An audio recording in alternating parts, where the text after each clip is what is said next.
Akankah kita menyekutukan Allah Subhanahu wa Ta'ala atau tidak? Kita selalu mengulang-ulang satu ayat di dalam surat Al-Fatihah. Kita mengatakan di dalam ayat tersebut, Iyyaka na'budu wa iyyaka nasta'in. Ya Allah, sesungguhnya kami hidup di muka bumi hanya semata-mata untuk menyembah kepadamu. Dan ya Allah, ketika sembahanku itu sudah sempurna, maka engkau jugalah tempat bersandarku. Kalau saja manusia menggunakan ayat ini dalam kehidupannya, maka niscaya tidak akan ada musibah yang diderita kecuali sebagai diangkatnya derajat oleh Allah Subhanahu wa Ta'ala. Allah akan memberikan ujian kepada setiap manusia yang mereka bertakwa, dan Allah akan turunkan azab kepada mereka-mereka yang kufur atas nikmat Allah Subhanahu. Bu, ini kan sekarang ini, kemarin baru pembagian rapot ya Bu ya.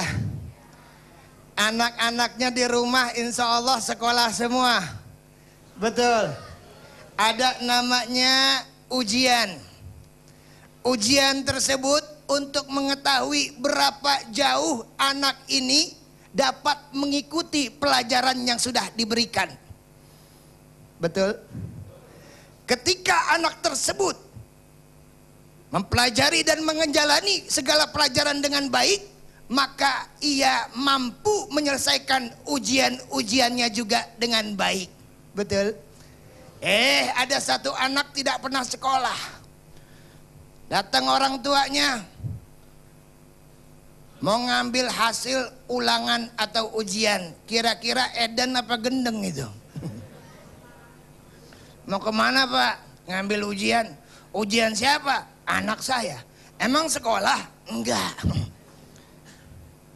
Nah, kalau kita mau tahu diri kita ini diuji atau diazab oleh Allah, adakah kita jalankan seluruh perintah Allah Subhanahu wa Ta'ala sebagai hambanya yang bertakwa, atau kita abaikan perintah-perintah Allah dengan kita menyekutukan Allah Subhanahu wa Ta'ala, seolah-olah Allah, engkau memang Tuhanku, tapi tidak ada kelaziman aku taat dan patuh kepadamu. Pak, tadi Ustadz Abi Maki itu udah ngomong di dalam satu ayat dikatakan, wa ma kana Allah li'adzibahum wa anta fihim wa ma kana Allah mu'adzibahum wa hum yastaghfirun. Allah tidak akan pernah menyiksa seorang hamba kalau engkau wahai Muhammad ada di antara mereka. Allah juga tidak akan pernah menyiksa akan seorang hamba apabila mereka senantiasa beristighfar kepada Allah. Masalah yang pertama, Nabi Muhammad sudah tidak ada di antara kita. Betul. Beliau sudah kembali ke rahmat Allah. Tapi ajaran Nabi Muhammad jangan sampai kita kubur tanpa ada di dalam iman dan jati diri kita. Walaupun Nabi sudah tidak ada, namun akhlaknya, tarbiyahnya, ajarannya, Al-Quran yang diturunkan kepadanya harus selalu ada di antara kita.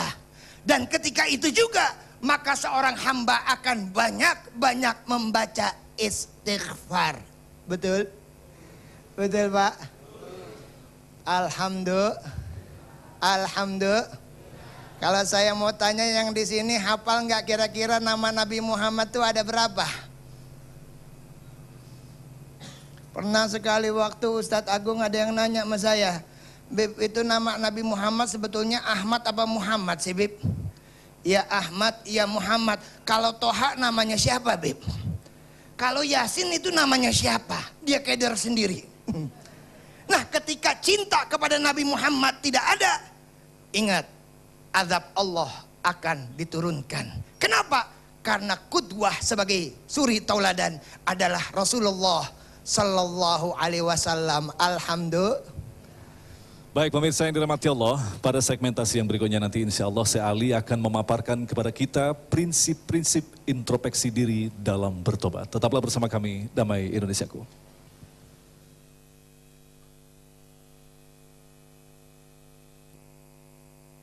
وَإِذْ قَالَ رَبُّكَ لِلْمَلَائِكَةِ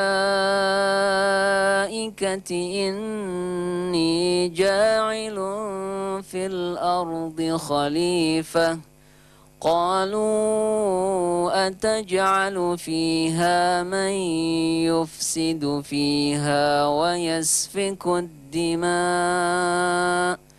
وَنَحْنُ نُسَبِّحُ بِحَمْدِكَ وَنُقَدِّسُ لَكَ قَالَ إِنِّي أَعْلَمُ مَا لَا تَعْلَمُونَ